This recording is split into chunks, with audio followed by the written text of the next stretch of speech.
उसके पीछे हमारा एक मकसद है, क्योंकि जब तक हम एक्शन नहीं करेंगे तब तक हमें मिलने वाला नहीं है।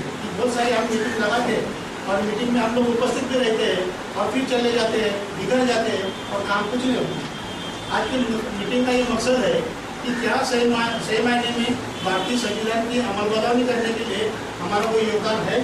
अगर योगदान है तो हमें उसके लिए कार्यरत होना पड़ेगा, ना कि हमको आपको 10 बार टेलीफोन करना पड़े, ना 10 बार आपको SMS करना पड़े, ना आपको बार बार फॉलो करना पड़े, क्योंकि आप आपके अंदर ही लीडर है और आप कॉन्स्टिट्यूशन को समझ रहे हैं, महात्मा फुले और बाबा साहब के काम को समझ रहे हैं।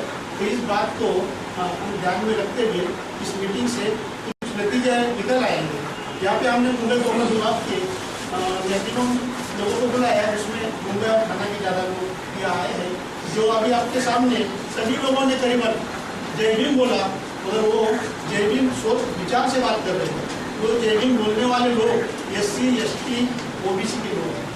ना ऐसा समझना हो कि यहाँ पे सिर्फ पर्टिकुलरली बुद्धिस्ट समाज के लोग हैं। इस हॉल के अंदर भी करीबन 10-15 कास्ट के लोग हैं। मैं इसलिए ये बताने का प्रयास कर रहा हूँ कि लोगों की मानसिकता बहुत अलग है। फुले अम्बेडकर विचारधारा अगर बोल ली जाती है तो ऐसा समझ हो जाता है कि बुद्धिस्ट लोगों का कुछ काम नहीं है। तो अगर मुझे ये एक्सप्लेनेशन आपको यहाँ देना पड़ रहा है क्योंकि यहाँ पे 10-15 कास्ट के लोग बैठे हुए हैं। अगर किसी को कुछ डाउट होगा तो सवाल पूछ सकते हैं और ये 10-15 लोगों के कास्ट के लोगों को हम गिना भी सकते हैं। तो इस तरीके से मैं आपके सामने प्रयास कर रहा हूँ। अब बात यहाँ पे आई है कि इस देश के अंदर दो कानून चल रहे हैं इस देश के अंदर। एक मनुस्मृति के माध्यम से जो कानून बनाए गए थे और जो भारतीय संविधान के माध्यम से 26 जनवरी 1950 को इस देश में कानून लागू हुए। जो मनुस्मृति के माध्यम से जो कानून उस वक्त बनाए थे वो तो खत्म हो गए। 26 जनवरी 1950 को भारतीय संविधान के माध्यम से खत्म हो गए। अगर आज अगर हम देखते हैं तो हमारे जो भाई लोग हैं SC ST OBC और अल्पसंख्यक समाज के, उनके अंदर भी वो जाति की भावना होने की वजह से वो संविधान को अमल करने के लिए इकट्ठा नहीं आते। तो उन लोगों को इकट्ठा लाने के लिए हम ये प्रयास कर रहे हैं। और मनुस्मृति के कानून क्या थे, तो यहाँ पे इस तरह शुरुआत में बताया कि क्षत्रिय और ब्राह्मण ये दो लोग थे, दोनों में युद्ध हुआ और क्षत्रियों में वैश्य और क्षत्रिय वैश्य और शूद्र ये वर्ण हो गए और 6743 जाति में हम बढ़ गए। मगर हम इसको और भी देखना चाहिए कि मनुस्मृति में SC ST OBC के लोगों को कोई अधिकार नहीं थी। उनको सिर्फ ये कहा गया था कि आप लोगों ने ऊपर के 3 वर्गों की सेवा करनी है। तो ब्राह्मणों को सीखने का और सिखाने का अधिकार था, क्षत्रियों को लड़ना और शस्त्र धारण करने का अधिकार था, व्यापारियों को धन संपत्ति इकट्ठा करना और व्यापार करने का अधिकार था, और शूद्र आदि लोगों ने इन 3 वर्गों की ऊपर सेवा करना। तो ये अधिकारों को मनुस्मृति के माध्यम से अमल किया जाता था। 26 जनवरी 1950 से वो अधिकार जो है वो सबको समता में लाया। समता, स्वतंत्र, बंधुता और न्याय के आधार पे वो कॉन्स्टिट्यूशन को चलाने के लिए शुरुआत हो गई। तो आज अगर हम देखते हैं तो ये परिस्थिति इतनी बदली हुई है कि संविधान के अंदर लिखा है उस अनुसार परिस्थिति 100% तैयार नहीं हुई, क्योंकि जो इस कॉन्स्टिट्यूशन को अमल करने वाले लोग जो है उनकी जो मानसिकता अगर हम देखते हैं तो वही है मनुस्मृति के अनुसार। हम अनुभव करते हैं, ऑफिसेस में भी हम अनुभव करते हैं, अनुभव होता है सिर्फ, मगर हम शब्दों में बयान नहीं कर सकते। हम यहाँ पे हवा है, कम है, ज़्यादा है, वो महसूस कर सकते हैं, मगर हम बता नहीं सकते शब्दों में। उसी तरह से इस देश के अंदर की जाति पाति की व्यवस्था है वो हमें अनुभव होती है। हम जब नौकरी करते हैं तो उस वहाँ अनुभव होती है। उसके बाद में हमारे नेबर लोगों के माध्यम से होती है। जो हमारे नेबर आजू बाजू में रहने वाले लोग भी अगर उनको पता पड़ता है कि हम कौन सी कम्युनिटी से है, कौन से विचारधारा से, तो हमारे साथ में वो जाति के अनुसार व्यवहार होना शुरू हो जाता है। इस तरह से हम जहाँ भी चलते हैं, हमारे जहाँ भी जाना आना होता है, वहाँ पे अगर हमारी कास्ट की मालूम हो जाती है तो हमारे साथ में वो कास्ट के अनुसार बर्ताव होना शुरू हो जाता है।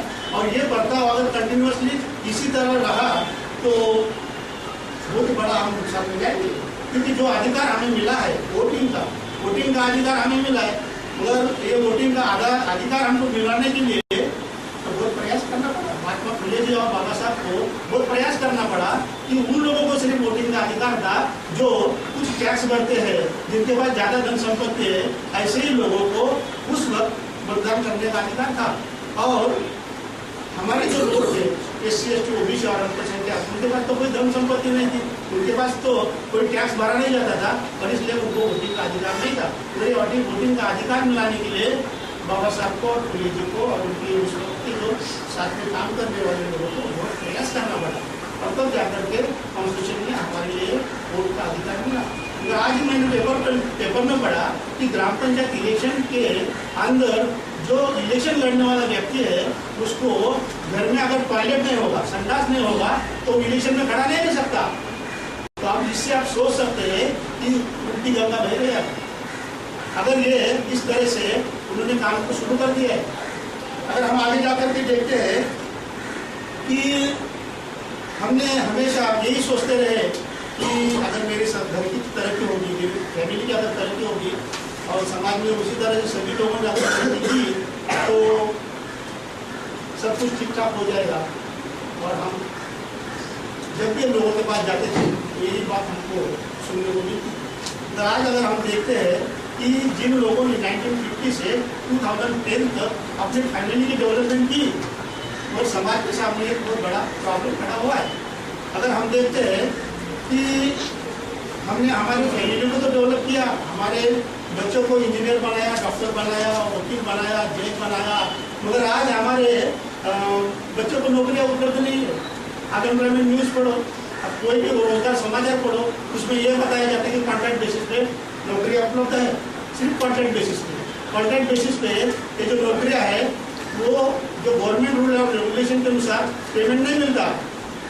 अभी यहाँ पे 6 पे कमीशन लागू हुआ है, उसके अंदर क्लास 4 की पोस्ट को अबॉलिश कर दिया। क्या अभी हम इस प्रॉब्लम को इंडिविजुअल लेवल सॉल्व कर सकते हैं? इसलिए हमें फिर से ऑर्गेनाइज होना पड़ेगा। अगर ये जब तक हम ऑर्गेनाइज नहीं होंगे तो फिर ये जो स्थिति है उससे भी और बहुत बुरी स्थिति निर्माण हो सकती है। जैसे कि वोटों का अधिकार हमें निकलने की, हमारे हाथ से निकाल के लेने की प्रोसेस शुरू हो गई है, उसी तरह से हमारी नौकरियां निकाल के लेने की प्रोसेस शुरू हो गई है। एजुकेशन का पूरी तरह से प्राइवेटाइजेशन हो रहा है और जिस गवर्नमेंट इंस्टीट्यूट के माध्यम से जो एजुकेशन दिया जा रहा था उसी के माध्यम से जो इंजीनियर बने, जो डॉक्टर बने, जो वकील बने, जो बुजुर्ग है जिनका उम्र 50 के ऊपर है वो लोग दिखाई देते। मगर जो SC ST OBC में है, जो बिलो पॉवर्टी लाइन में होने के बावजूद भी उन लोगों को शिक्षा का अधिकार मिला। मगर आज एज ए मैं गवर्नमेंट ऑफिसर मैं मेरे बच्चे को हायर एजुकेशन नहीं दे सकता। आने वाले समय में हमारे कोई भी ऑफिसर अपने बच्चों को हायर एजुकेशन देने में कामयाब नहीं होंगे। इस तरीके से परिस्थिति निर्माण करके रखी है और इस सारी परिस्थिति को अगर हम ध्यान में लेते हैं तो हमें क्या करना चाहिए?